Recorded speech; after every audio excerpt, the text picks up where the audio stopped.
titled Global and International Views, Part 1, because if we have a Part 2, then after parallel sessions, we have 4 really interesting speakers and their presentations, their content, which was already a little bit announced in the beginning. So let me go to the first one, the keynote speech, the keynote presentation, kicking off the session 2, will be done by Mr. Niels van der Linden, Vice President, EU Lead at Capgemini Invent. I will stop sharing now, so just to give the opportunity for Mr. Niels van der Linden to take over the stage here. So his keynote is addressed an international view on a decade of e-government developments in Europe. So Mr. Niels van der Linden, the stage is yours. Thank you very much, Matej. Let me share the presentation. Is the sound okay? The sound is okay. We see you well. We hear you well. So all good.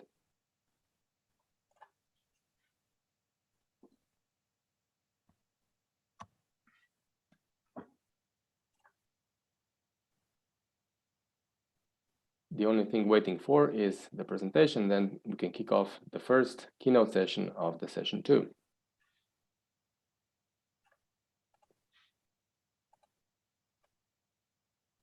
So can you see it, Matej? We see the presentation. Excellent. We see you, we hear you, so everything is good.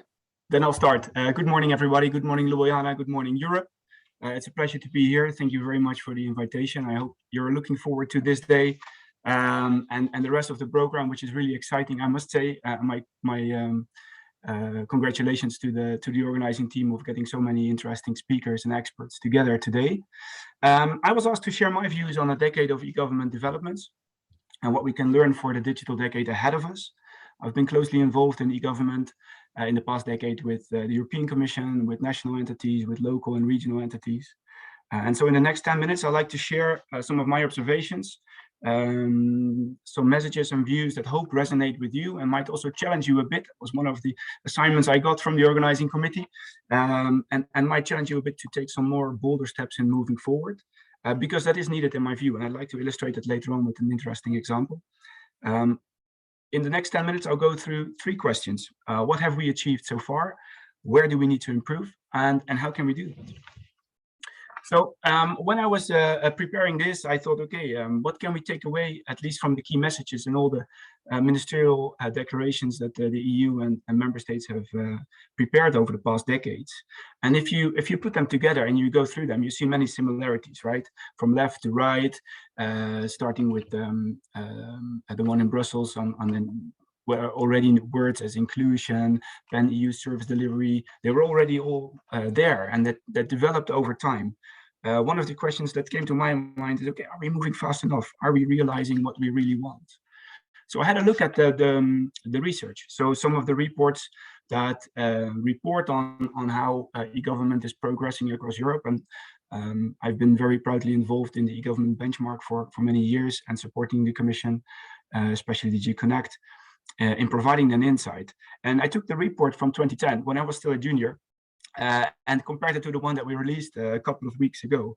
And it struck me again that, yeah, some of the titles and themes and the messages are still pointing in that same direction, right? So we want more, we see more services are coming online, but at the same time, we still want to increase the user experience, the quality of it, the transparency of the process, the implementation of key enablers.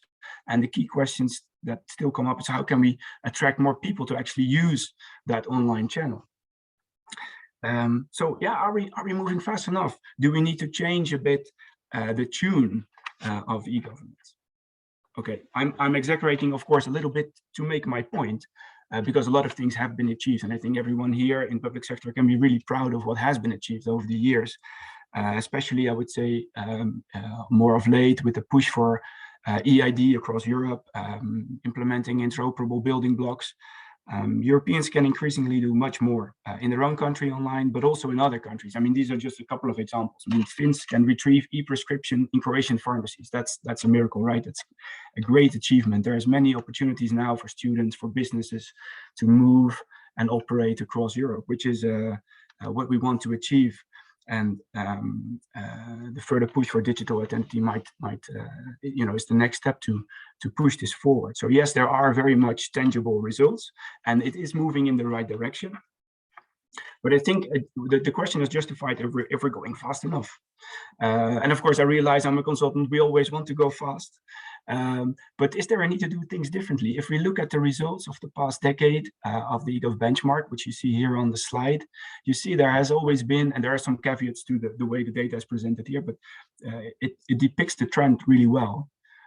If you look at the slides, you see that the focus has always been much in putting services online, on online availability of services, whereas there is certainly some room for improvement in other areas around transparency of the service process, transparency of personal data, the implementation of key enablers across the board. And that also impacts then, of course, the green line, which is the Eurostat indicator on people actually using e-government services. That is just below 60%. So maybe it's one of the questions I was asking myself, do we need to do things differently? We are progressing, definitely. Many things are being accomplished, but are we moving fast enough? And maybe one example why that is so important, I'd like to give on the next slide, and to illustrate this, why and how we need to improve. Is by looking at, for instance, one segment, one part of those humans that we want to address with human-centric e-government, older people. It's 1/3 of the population in 2050. There is a lack of skills amongst above 1/3 of them to actually use the online channels, not only for eGov, but also for other purposes. And this is a challenging group to also include in the online journey. Yes, there are more services online, but if you start using them and you look at them from the perspective of older people, you come to the conclusion that the journey is not always as elderly centric as we might want it to be. So there are issues still in web accessibility. So people with visual or hearing impairments will have a difficulty to navigate those services if they are not web accessible. Much have been achieved on transparency, but there are still some gaps in services that leave people uninformed about how long it will take, about certain deadlines when they will get an answer, really basic things that will help users to understand where they are and where they want to go to. Some challenges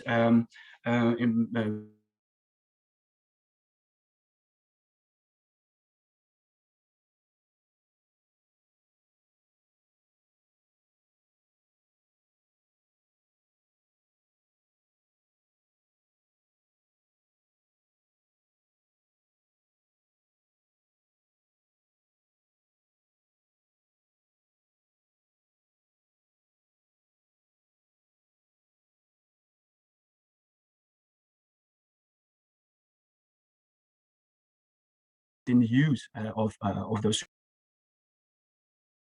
can also move faster in realizing those ambitions. I'm not sure if you can still see my screen. I got a notification. I'll just continue. No, sorry, we cannot see it. So if you could share it once more, because there was some technical issue.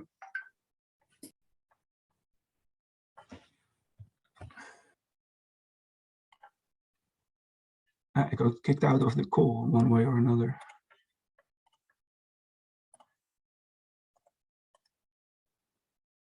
We see you again, we hear you again, so sort of a restart. Yeah, sorry, it's weird. I'll have to share it again. There it goes. No problem, these things are happening now and then. So we see the PowerPoint now. There we go. Let's just continue, yeah. So I was concluding that if we can do this and start our journeys from the users that we're aiming it for, we can maybe even move faster in realizing all those ambitions. And that leads me to the third question I'd like to answer is the how. How do we do that? How can we organize differently? And I think while we recognize all the progress that has been made and the strong foundation that has been built over the years, how can we start organizing the government around users instead of the users around the government, which is more important, especially in the time that where we live in. And technology advancements go faster and faster. COVID, I guess, also pushed the online offerings moving forward, and that begs the question how we can keep everyone included and involved in that digital economy. The journey is not seldom incomplete, and we see gaps in between entities in one government and how can we better cross those silos and organize the user journey. Part of that, of course, is in the design. So that's one part of the answer. Design a really good experience, tune it to the people that you're serving. But I believe, and we can talk for hours on this, but I believe there's an excellent session later on today on user design. I'd like to tackle the root cause that is, in my view, a bit more important, and that is how to change the mindset to actually cross those silos, to break them down, to really organize seamless services. It more refers to how governments are organized. And that leads me to the last part of my presentation. How can we better organize? And I'd like to, this is an attempt to share some ideas on that matter. How can we organize around users instead of the users around the government? So one approach, of course, is to look at one central interface, one platform with a uniform experience, no silos, really cost effective, but also you can centralize the talent to develop it and to improve it continuously in the future. It might go at the cost of some brand identity of the single entities, but hey, we're talking about one government after all. It might lead in some countries where you're not in a position to make that step at once, to cause some resistance for change, of course. But it's if you look at the really successful countries, this is, take Estonia. Everybody knows the example, I guess. This is let's say how they have become successful. But there's other ways of doing it, other routes to move there. So you can think of providing the standards to a unified approach. So setting the requirements and then leaving some autonomy for the entities to actually deliver and design. That might still kind of scatter the talent pool. It might lead to different speeds of development, hindering an overall user journey, but it is another way to organize. And then I'd say a third way is more focused on the collaboration between the entities. Yeah, I've called it forced collaboration, but it's more you set central KPIs where everyone is responsible for achieving. So really to stimulate that joint understanding and collaboration. It is highly dependent though on the goodwill of each of the entities to be part of it. And there might be different ambition levels that you have to cross. So different models to organize and maybe to speed up the process, but it can be done. We've seen countries also that have made huge steps in the rankings by implementing interoperable building blocks, by realizing central government platforms for instance, municipality services. Hungary is a great example of that in my view, and other examples that follow the list. So my conclusion is that yes, progress can be accelerated if you organize in the right way. 10 minutes fly. Matej, I need to give back to you already quite soon, so let me close here. Everyone here in this room is part of the whole e-government movement for longer or shorter time, and many things have been achieved there in designing services for citizens and businesses. There's a really strong decade, but I believe that the next digital decade will ask even more of us. It's really positive that in the recent declarations, there is a larger call to purpose, to inclusion, to fundamental rights, which I think is really important, as I try to illustrate also with the example of the older people. International collaboration is key there. But the how for me is in the design, but not only in the design, it's really also how we organize. Digital transformation is not digitalization. It includes change, doing things in a different way. And yeah, from my experience on let's say a decade of e-government, and if you look at the study books on digital transformation, it also comes down to leadership and entrepreneurial spirit to make this happen. Changes need some direction, some top-down steering to leverage all the capabilities in the organization. And yeah, maybe we need to change the E in e-government. Governments have already shown that entrepreneurial capabilities, that they have that. States have been investing and have played a major role in the biggest innovations around. You are the entrepreneurial state, as Ms. Mazzucato likes to call it. So perhaps, you know, take that attitude when we're looking at advancing e-government, bring the entrepreneurial mindset, the leadership skills, and make the digital decade a reality for all Europeans. That's where I will stop. Thank you very much for having me, Matej. Back to you. Thank you, Niels. Thank you very much for this intro keynote to the session 2. It was interesting, As I'm moving on with the agenda to the next speaker, and I would like to invite her, so Ms. Barbara Ubaldi, Head of Digital Government and Data Unit at OECD. Let me just briefly comment on two things. First, as we are warming up, going from session to session, from presentation to presentation, I am assuming there are questions, comments popping up throughout the heads in the audience. So just type them in. We have the Q&A session, we have the chat session, and as we will go to the Q&A part of the agenda, we will take them there. The other comment, obviously, this is an online event. It's clear. So we are not in the same room. So it's a distributed event. We have different nodes. All the speakers, everybody's in different locations. So from here and there, the connection wobbles a little bit. So this is why we have cases like this. And it's normal. We all have been living with this for the last year and a half. Bless you, Barbara. So the title is Building the Foundation for Digitally Competent and Mature Government. I will stop sharing now and give you fully the floor. So Barbara, the stage is yours.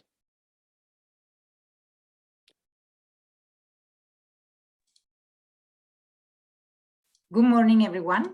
Good morning. We can hear you well. We can see you well. Thank you very much. Yeah. So on behalf of the OECD, thank you for inviting us. Thanks to Slovenia, to the European Commission for inviting us to share a little bit our thoughts concerning the evolution towards mature digital governments and the way we see the reality in 2021 in a situation in which a global pandemic has I would say challenged further governments to be more digital, but also provided the opportunity, in our view, to change the narrative. So far, we've been in the past, I would say 5-6 years in particular, been talking very much about the need for governments to speed up the digital transformation, to be able to be up to the expectations of growingly digital economies and societies.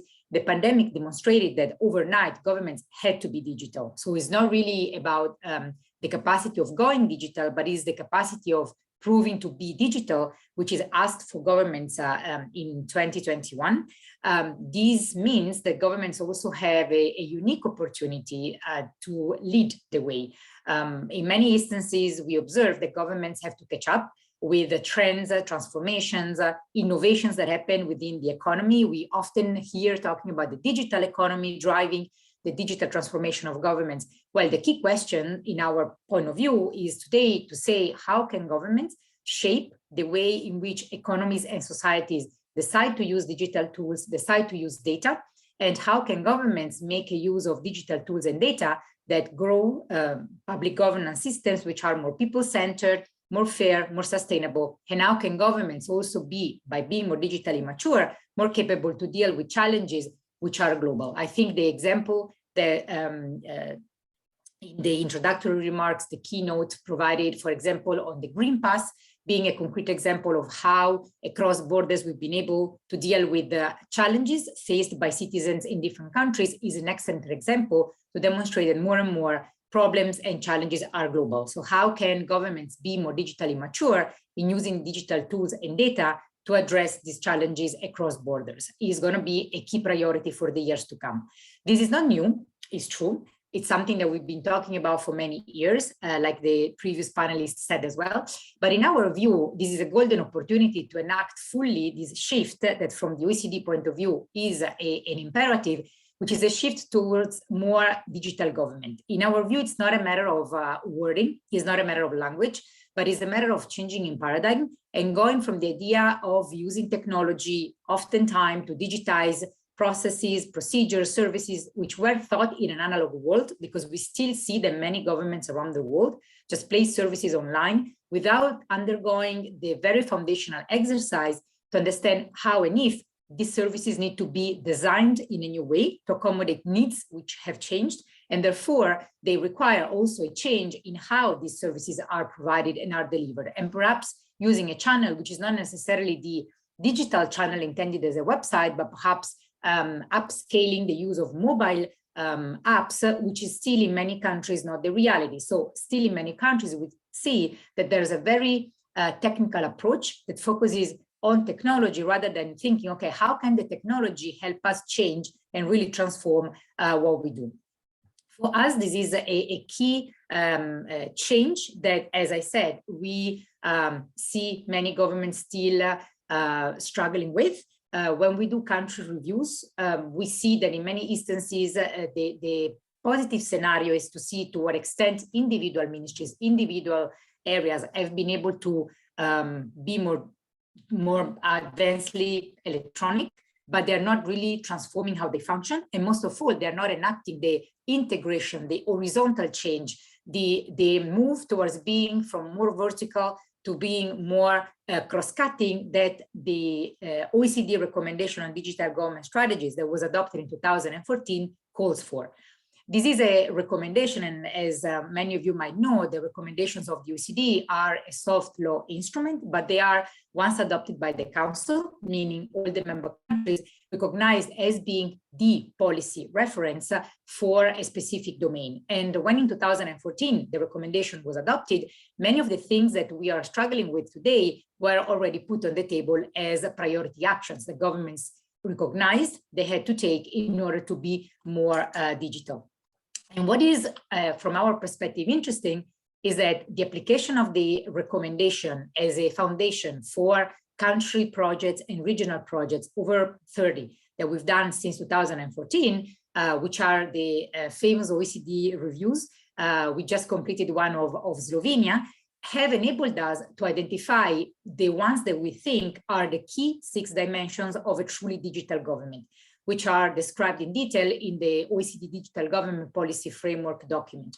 So briefly, in the interest of time today, I'll just mention them without describing with too much details. But as you see on my slide, there are 4, which in our view are more foundational, which call for governments to be digital by design. So yes, inside of the administration, paper should be in the past, even if we maintain with an omni-channel approach some of the physical channels for people who don't want to be digital to interact with the public sector, but inside of the administration, digital should be the priority. It's a data-driven, a government that is really mature, therefore recognizes the value of data as a key strategic asset, is capable to act as a platform, meaning provides the guidelines, the standards, the enablers, the common building blocks that permit different parts of, that allow different parts of the administration to work together, to collaborate, to co-create solutions, to have more synergies, but also that enables the collaboration with the outside environment, with the outside ecosystem, with the GovTech community, for example. It's open by default, whereby we do not only refer to opening up data, but we also refer to the opening up of service design and policy design processes, for example. And if these 4 foundational dimensions grow more mature, then we can advance the maturity of the 2 transformational ones, which are being user-driven, therefore really placing the needs of the users at the core. We still, in many cases, see governments trying to interpret, understand, or prioritize the needs of the users rather than creating the space for the users to voice out their needs. And last but not least, governments that are really digital are proactive, meaning they bring services, they bring data to the users before the users need to ask for the services or for the data. The second instrument that we recently put on the table to support governments in this digital transformation is the recently adopted recommendation of the OECD, which was adopted at the ministerial level by the Council in September 2021, very recent adoption, which is a recommendation on the enhanced access and sharing of data.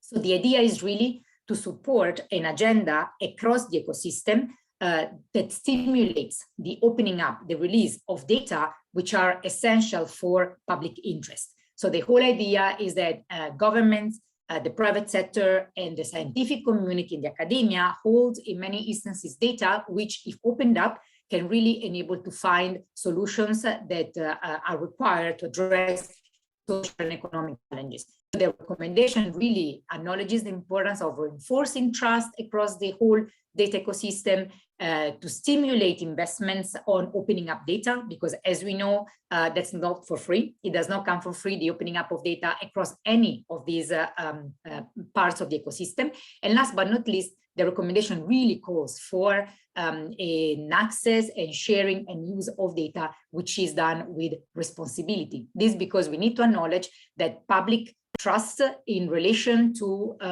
how data is shared used and accessed is essential for governments in particular to reinforce the legitimacy of governments and to enable governments to be able to take effective decisions and actions, as we saw during the pandemic in particular.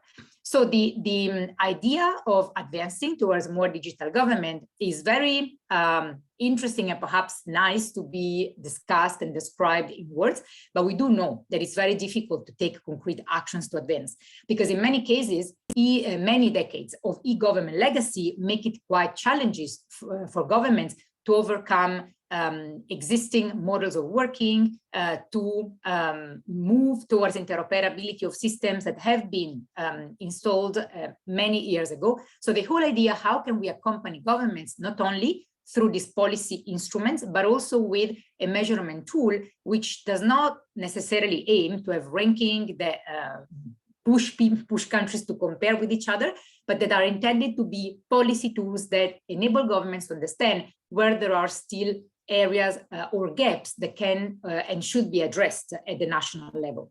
And the Digital Government Index that was launched by the OECD in 2019 in its first edition, and the OECD Our Data Index, which stands for Open, Useful, and Reusable Data Index, which measures advances made by governments on open data policies, are two measurement instruments that, in our view, are intended to support better policy decisions for governments.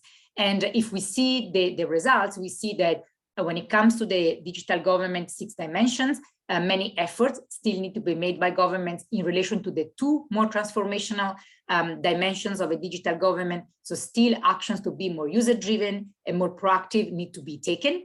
And when we see the results in the latest version of the Open Data Index, we see that the index that measures the level of availability, accessibility, and efforts made by governments to foster the reuse of data indicates that in terms of reuse, there are still many efforts that governments need to emphasize. And for us, it's essential because the value, either economic, social, or in terms of public governance, coming out of open data is not the result of opening up the data. Nothing happens if nobody does anything with the data.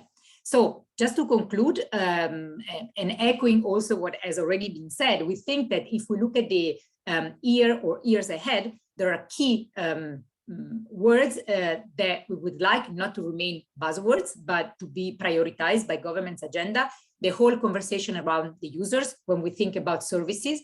So not only focusing on the delivery, on the satisfaction with the delivery, but rethinking how the design is done, placing users at the center. Data will remain a key priority for governments. Ethical issues around the use of data, around the use of AI are a priority and will remain a priority. Integration and interoperability, especially across border and across sectors within central government and within levels of government, are going to be essential. Cross-border cooperation, I think the Green Pass has demonstrated it more than ever, the certificate has demonstrated it more than ever, but also the whole conversation around digital identity. And last but not least, impact, because I really think that our economies and societies still call for demonstrated impact of digital government investment. And I hereby thank you very much. Thank you very much, Barbara, for this interesting look from the OECD perspective. Let's move on with the session 2. So we're in the global and international views, part 1. We're moving on to Mr. Hani Eskander. He's the Senior Digital Services Coordinator at ITU, International Telecommunications Union. I'm going to stop sharing, give you the opportunity to take over the floor. The title of the presentation is going to be Accelerating Whole of Government Digitalization Based on Reusable Building Blocks, the GovStack Initiative. So let's look at the GovStack Initiative. Hani, the stage is yours. Thank you very much, and good morning, everyone. I hope I'm audible and you can see my screen. We can see you, we can hear you, we can see your screen. Everything is perfect. Excellent, excellent. Thank you. So good morning, everyone, from very snowy Geneva today. I would like maybe to share with you information about this new initiative that started around a year ago between 4 different organizations, including the ITU. ITU is, of course, the International Telecommunication Union. We are the specialized UN agency on ICT. We are collaborating with government of Estonia, Germany, GIZ, and the Digital Impact Alliance, but also with so many other partners in trying to address how can we really respond to the needs, increased needs of governments around the globe to accelerate government digitalization. As we all know and we have seen, I think countries got it. Countries understand that they need to digitize the whole of their economy, all different sectors, and they need to do it rapidly. They need to do it also in a cost-efficient manner. But the big question, how can we accelerate this process, giving also the kind of limitation, giving also the kind of the gap in terms of skills and knowledge, but also how can governments do this type of acceleration, but leveraging all the lessons learned from all the countries who managed to, put in place digital government services. I think in the first presentation we saw it's a long journey. There are a lot of lessons learned across this journey in terms of, how can you enforce interoperability? How can you enforce the only once principle? How can you, ensure the data protection, integration, scaling up? So there are so many things that government needs to put in place in a way that when they accelerate and their government digitalization, they do it in the right direction. So this is part of the key objective of this initiative that we are calling the Gov Stack, or you can call it Gov Technology Stack, which is very much based on this concept of reusable building blocks, which I'm going to maybe explain a little bit more in a second. We see that most of the low middle income countries are making some good progress in terms of their online service index, but there are of course still some significant challenges ahead, and one of the biggest challenge is this issue of coordination. We still see that governments are still procuring and building systems in a kind of siloed manner. There is no coordination, and each department, each agency, they are building their own systems. Which means that the capacities and capabilities and data that are potentially available through those types of investment are locked very much, and no one agency can reuse the capability from another agency. And this creates significant challenges, particularly for countries with limited or constrained resources. How can you scale up? We cannot afford to reinvent the wheel. We cannot afford to duplicate investments. And also we cannot afford not to have interoperability, because then we will never be able to reach the goals of digital transformation. I think now government think in terms of digital transformation. They understand that it's not only about putting a service online, but it's about transforming the user and citizen experience, is about transforming the way government functions. And if you are not enabling interoperability, this transformation will not happen. So those are some of the really important barriers in terms of governments wanting to scale up, and how can you avoid this kind of duplication of investments, and how can you avoid, and accelerating this and do it in a quite leveraging also the lessons learned from many countries. So the GovStack initiative really trying to crack those some of the hard nuts, meaning around specifically interoperability and skills gaps. Those are the two big kind of barriers that the GovStack is trying to address. It's very much a kind of a community-driven type of multi-stakeholder approach, an effort to try to provide clear guidance on countries on how they can adopt this reusable and the interoperable building blocks that could be very much used to power the governments with what you can call the digital government public infrastructure, or DPI. And how can you make sure that those building blocks are available for reuse across different government agencies in a way that are interoperable, but also if each building block is kind of secure by design, based on APIs, etc., then you don't need to reinvent each time, and you can reuse those types of capabilities and can really save a lot of time and efforts and money in order to establishing those types of public infrastructure, and you can deploy and design services across different services, leveraging and mutualizing the same investment. So the GovStack is really focusing on helping countries on designing, on understanding, on owning their own digital infrastructure. This whole concept is very much based on a kind of a report that ITU and DIAL published in 2019 called the SDG Digital Investment Framework, that really kind of set the foundation for and make this type of approach very much kind of common understanding. And we adopt an SDG, or Sustainable Development Goals approach, meaning that you need to think how you invest in putting your infrastructure based on a user-centric approach, so that your investment is really very much geared toward the creating value for the end user, as opposed to just making developing some systems that will not have direct transformation in people's life. The stack is very simple. It's just layers of different capabilities and building blocks. Some of them are foundational, like ID, security, consent, registration, payments, etc. Some of them are more common solution, common applications, and of course, all the issue of secure data exchange, etc. So the whole idea, if we help countries in understanding how they can set up these types of infrastructure based on those interoperable building blocks, then they can, accelerate very much significantly the development of cross-sectoral type of digital services that are very much citizen-oriented and really without reinventing the wheel. We have started to identify what are the types of building blocks that the governments should and could invest in a way that can enable sustainable development goals. So we really started from analyzing a lot of use cases across different sectors that are very much geared towards sustainable development goals, like, for example, maternal child health,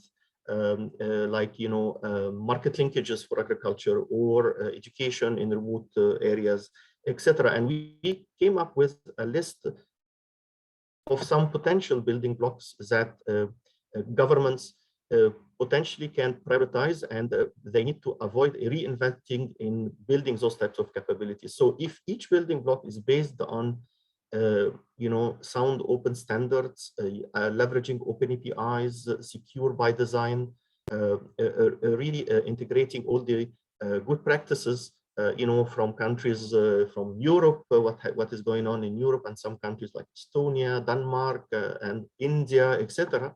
So if we can provide some guidance for countries on how they can, go about designing and putting in place those types of building blocks, then I think we can gain a lot in really making this transformation happening. The impact of adopting those types of architectural approach is significant. It can really create the speed in which governments can deploy new services, because they don't have to reinvent the wheel. They can become much more agile and responsive, cut the costs significantly, of course, enable integration, and also move towards this kind of one government, one citizen type of approach, and also avoid, the vendor lock-in. So there are so many different potential benefits in terms of adopting those types of approaches. Of course, we understand that, and I think it was very much mentioned in the previous presentation, there are so many different aspects that needs to happen. I mean, in terms of, for example, having governance and regulatory frameworks, in terms of,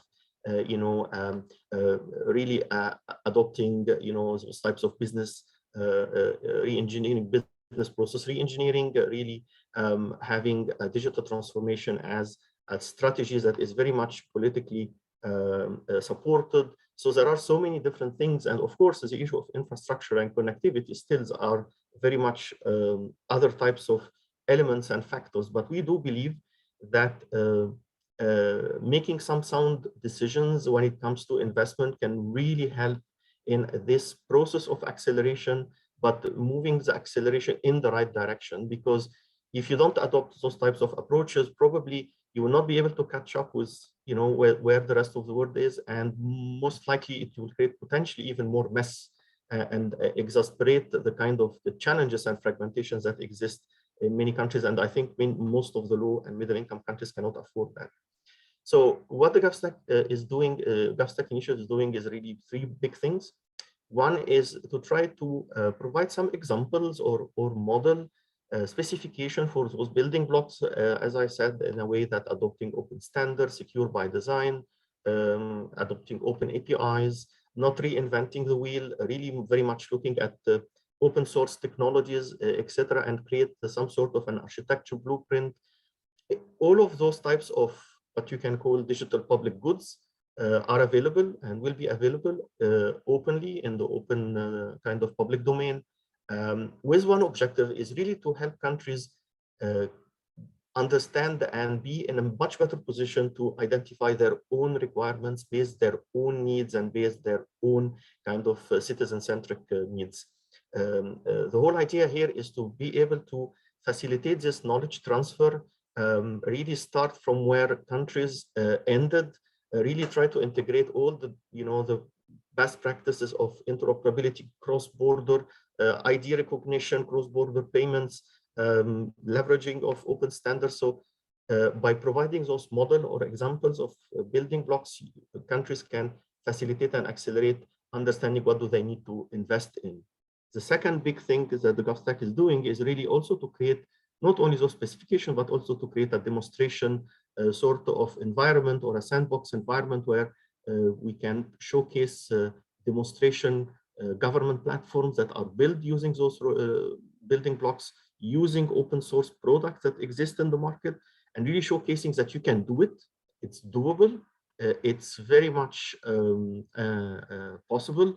And here is an example of how you can do it. And we believe that this demonstration or sandbox environment will really help in this knowledge gap and skills transfer that we think is very important, that countries need to own their own digital future, and they really need to have the right capacity and right understanding of how they should put in place those types of infrastructure. And lastly, we are also engaging with a number of countries who are kind of piloting or will be piloting these types of approaches that are not new approaches. Those are best practices, but unfortunately, those best practices are not yet fully adopted in the public sector, in the government digitalization efforts, particularly in many parts of the world. So the GovStack is engaging with a number of countries to try to move from their digital transformation strategy till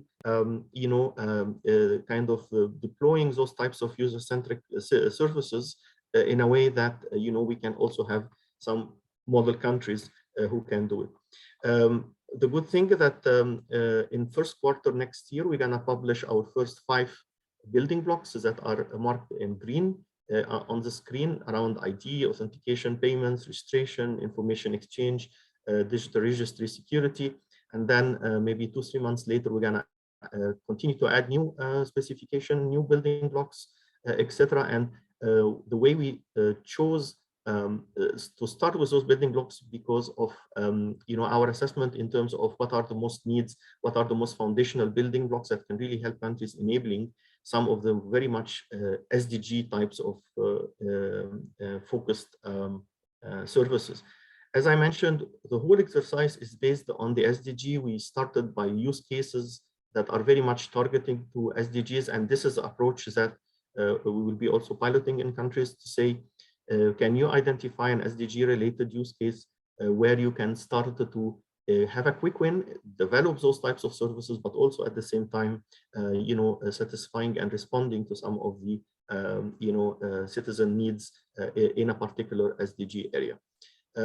So this is in a nutshell really what the GovStack is doing. It's really a big community and it's growing, and we are very glad to also work with some European countries, including Estonia and Germany and so many others, but very much open also for you if you are interested to learn more, or even better to collaborate and contribute to this type of global effort, because we truly believe that this can help countries, adopting all the good lessons and that we are been preaching over the last years in a very pragmatic and concrete manner. So anyway, I'll stop here and very glad to take your questions later. Thank you.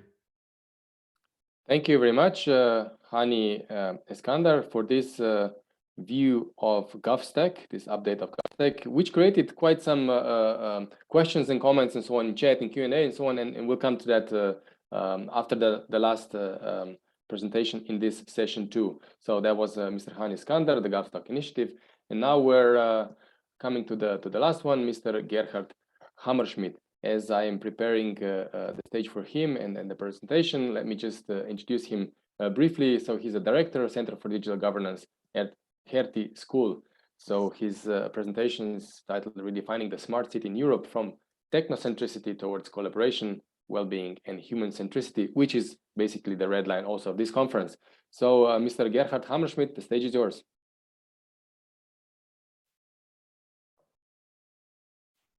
Okay, good morning and a very warm welcome from Berlin. It's a great pleasure to join this panel today with a more research-based contribution. I hope sound, picture, slides, everything's well. We can hear you well, we can see you well, we can see the presentation, all good. That's fantastic. I now want to take a closer look at what I regard as the most crucial and relevant level of government digital transformation, which is the local government level, and specifically the concept of a smart city, which has attracted a lot of attention over the last decade globally, but especially also in Europe. And as you can already see from my title, I want to make a plea for a shift of attention from a technocratic perspective towards a stronger focus on collaboration, well-being, human centricity as cornerstones of successful digitalization of citizens, but in my view also for a broader successful e-government in overall. And I already see very nice linkages to my previous speaker, so I think it seems to be really a common agreement that this is where we need to go for. As was already mentioned, I am Professor of Public Management, Director of a Center for Digital Governance here in Berlin, and I look back to more than 25 years of expertise on public administration reform, and I also had the pleasure to contribute to many of the past EU presidencies, and it's a great pleasure to join you also today for the Slovenian presidency event. I wanted to start with a very short introduction into the relevance of the topic. When we did launch our center 2 years ago, we had a great virtual fireside talk with the Commission Vice President, Margaret Vestager, and she very much emphasized and I'd like to take the following quotes, and you find it on the right side from her speech, which really emphasized nicely the importance of digital transformation, but also the need to focus not only on technology, on digital, but especially on the societal impact and the specific public values which characterize the European governance model. So for everyone interested in digitalization, digital policy, it is now the time of their life.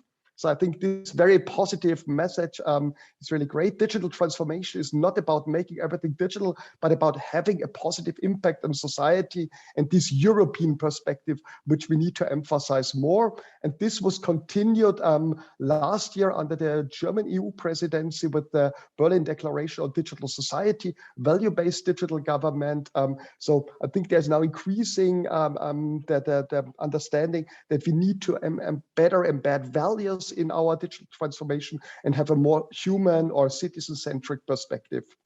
And how can this work? And here my clear observation is, I mean, we need to look more at this local government levels and especially the cities. Cities historically have been society's predominant engine of innovation progress. And if you really want to observe what is going on, what is relevant for the city, for the citizens, it's the city local government level.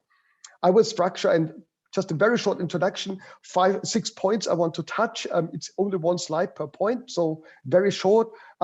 First, a short introduction. Why is it relevant to have this new understanding? Then what are the 4 cornerstones of this new understanding? Citizen centricity, intersectoral collaboration, data governance, and the focus on administrative capacity. So based on my research experience over the last 10 years, these are the 4 topics we really have to focus on and then I want to take a short look on the implications for the future. What is this presentation based on? It's the outcome, mostly the outcome of an international smart city symposium we organized earlier this year together with the city of Berlin. And the symposium had the goal to really take stock of take stock of all the current state-of-the-art research, knowledge, international discussions on smart cities and their future. And we did engage in discussion with a very large number of renowned city practitioners, but also academics. It was something like 30 international experts coming together. We did discuss that in workshops with more than 250 participants. So a really broad basis of these findings. And the findings have been somehow developed into a policy brief, which is now used by the city of Berlin for their own smart city strategy.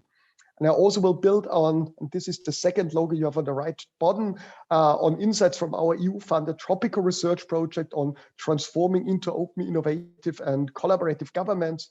This project, which just has come to an end, has brought together more than 50 researchers from all or many EU countries, and you find all the reports and findings on the webpage.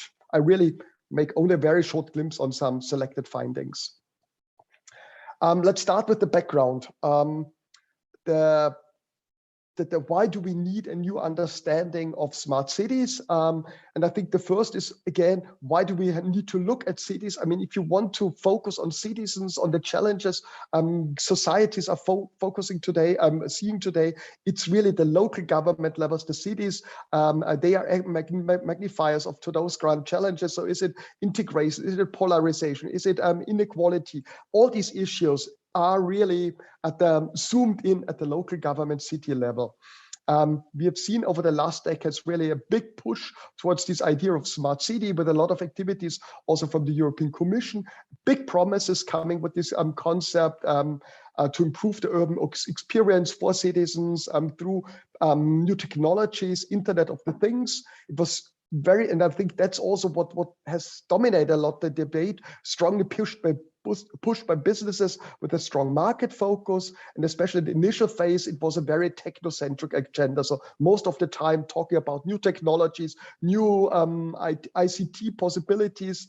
And more recently, and this is where I want to focus on, we see a clear shift that we need to emphasize, look more at contextual human-centric approaches. So it's not the same concept in every city. We really need to better understand the specific challenges, needs, and legacy and history of the different cities, local governments, and then develop human-centric approaches, which really put the citizen, the human, to the center and are also very value-based. And the 4 pillars, what we have somehow seen coming out of these debates of international research, is really citizen centricity, intersectoral collaboration, data governance, and administrative capacity. And I shortly would like now to outline these points, but very, very brief. Digital transformation, first, citizen centricity. I think there's increasingly the understanding that the consensus that digital transformation really has to put citizens, their well-being, and public value generation at the center. So it's less about technology, but it's really the citizen where we need to start with. And to become smart, cities need to not only to integrate technology, but especially to strengthen human capital and incorporate governance modes which allow better citizen engagement. So this is really very central at the coming from research. The idea is really more of smart enough cities. I like that very much. It's not the newest types of technologies we need, but really technologies fit for purpose, which really serve the societal needs of citizens of the cities. We also see, and I mean, that was part of our research project, the Tropical Research Project. This is not easy to achieve. So it's easy to talk about citizen centricity, but if you're responsible to implement that, to bring that to a living, it's really very demanding and difficult to achieve. It demands a lot of effort, attention, and it really links to government capacity. We need to build up capacities in this direction. We need to work on citizens' trust in government. We need to work on the willingness of citizens to collaborate. We need to convince, communicate. So I think it's really an ongoing, a long process to move towards this citizen centricity, but it needs to be strategically focused, and I think in all government levels, and especially at the cities. There are many new ways to place citizens as key partners in policy decision making. You already before heard about co-design, co-creation. So there's many approaches. I can very much recommend these platform Participedia, where you find an overview of very different ways how citizens can be involved in policy decision making. So this is clearly a very, very important direction of digital transformation. But also we have to be aware, I mean, citizens' time and trust are scarce and valuable resources. We shouldn't overstretch them. So it's also, and especially that's also, we should be very careful not to go in the wrong direction or have failed projects, because that will be at the cost of trusting government, of citizen trust in government. And we see very interesting developments in Madrid, Barcelona, with specialized departments of citizen engagement. And I think digital transformation needs to build that more into its direction. The second is intersectoral collaboration. We also see in nearly all cities in the world which are moving towards smart city that a very broad intersectoral collaboration, public-private, people partnerships is key for the success of smart city strategies, both with regard to capacity. So you need to build in the capacity of the other sectors, but also for legitimacy reasons. Government digitalization, and this is also good, a very strong finding from research and a very positive promise, has the potential to also cultivate a new collaborative way of governance based on principles such as transparency, openness, co-creation. So cities are really the laboratories where we can try out these more collaborative intersectoral approaches. Governing a smart city is about crafting new forms of human collaboration. Albert Meyer, a colleague from the Netherlands, very much has emphasized, and there's very interesting research coming out on that. And also we have a wide range of approaches from traditional contracting out to open data, living labs. So the varieties, how that can be done is extremely large. At the smart city level, these living labs are very promising directions where you provide infrastructure from the government to really allow these innovation processes of governments and citizens and businesses coming together. And government support, that's also a key finding. Government needs to drive these developments. Government support is essentially for the sustainability of such initiatives. So we really need to really bring forward government into these kind of developments.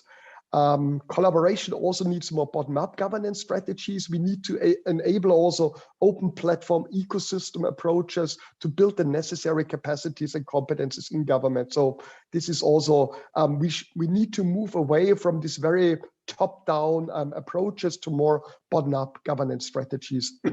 Very clear finding coming from research. The third is data governance. That's also some increasingly relevant topic. And we see, especially at the smart city level, we all know that data is now the key source of power and control. Smart cities especially generate vast amounts of data on a daily basis.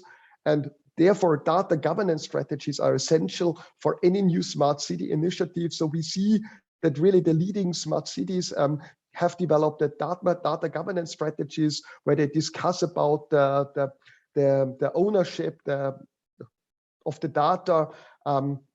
These city data strategies need to be in line with public value creation, data sovereignty, and the maintenance of fundamental rights and freedoms, which was also mentioned already by my previous speakers.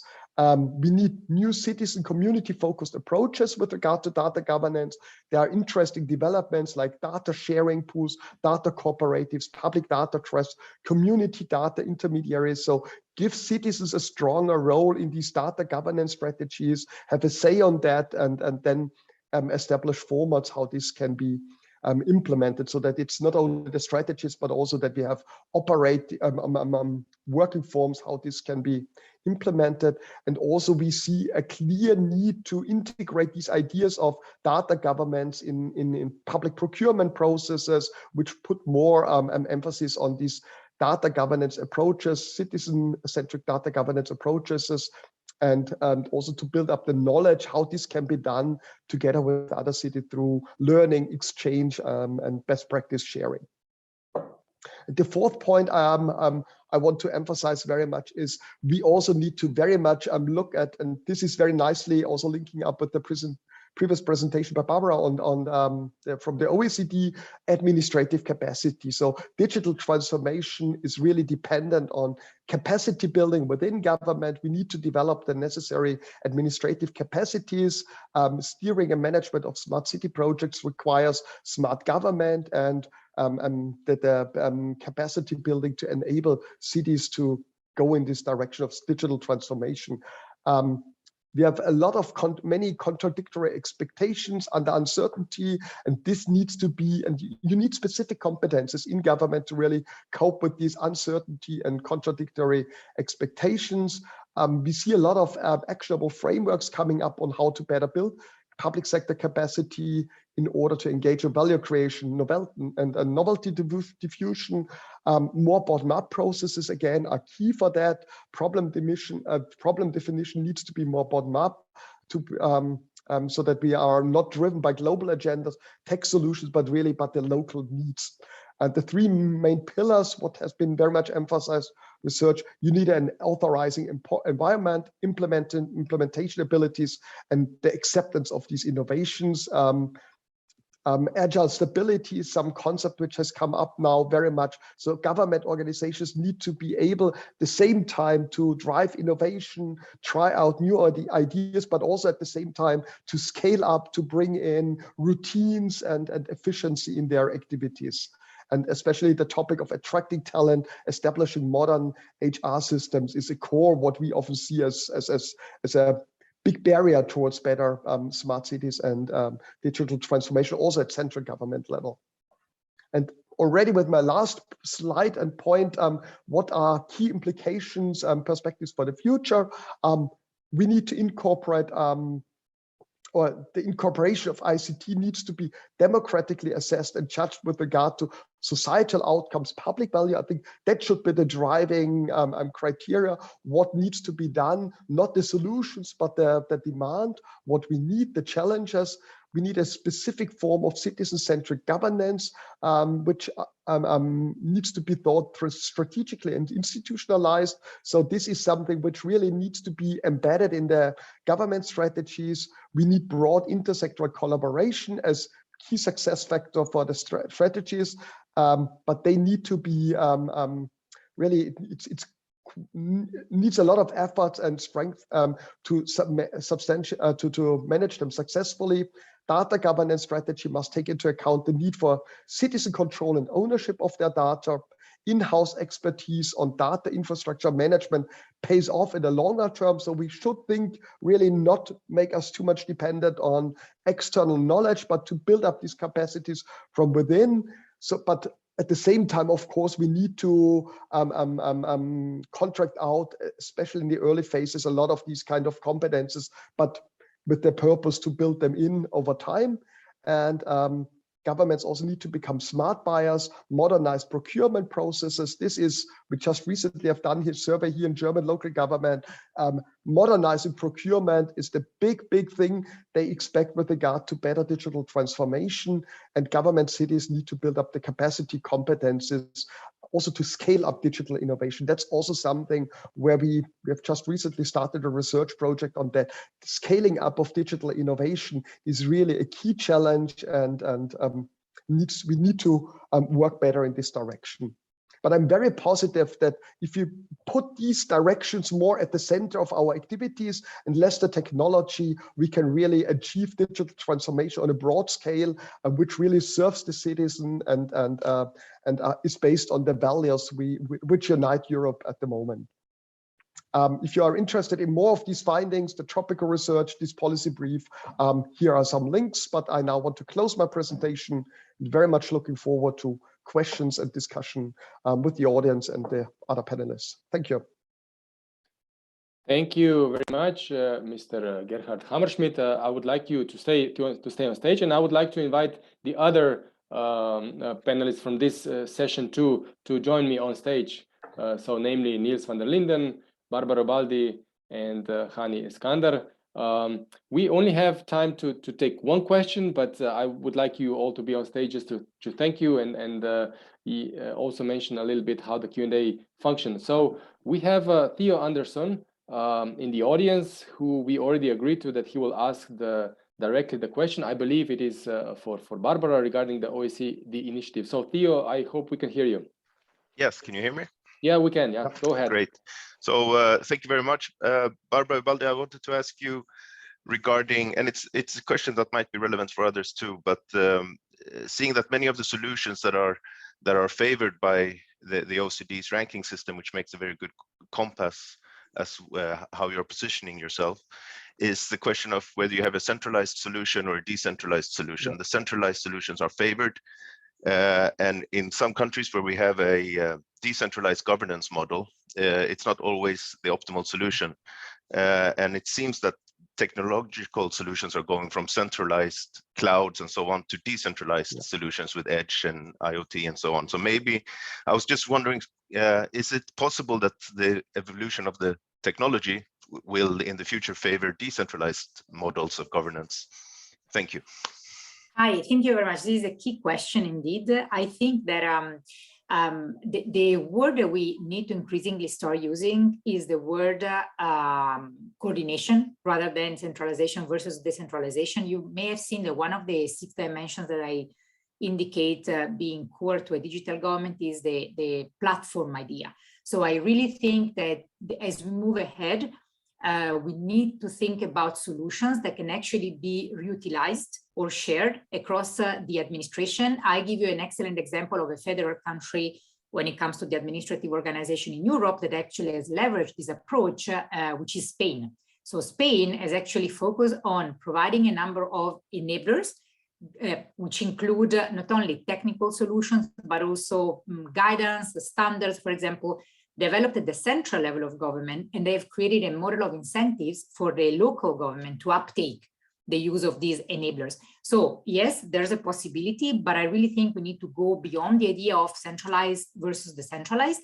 and focus more on the development of enablers, both technical, but also soft enablers, like, as I said, standards, guidelines, to be uptaken, used, reused, and shared across the different levels of government and across the different parts of the central government. So I stop here in the interest of time, but I'd be very happy to continue this conversation offline because this is a key question. Yeah.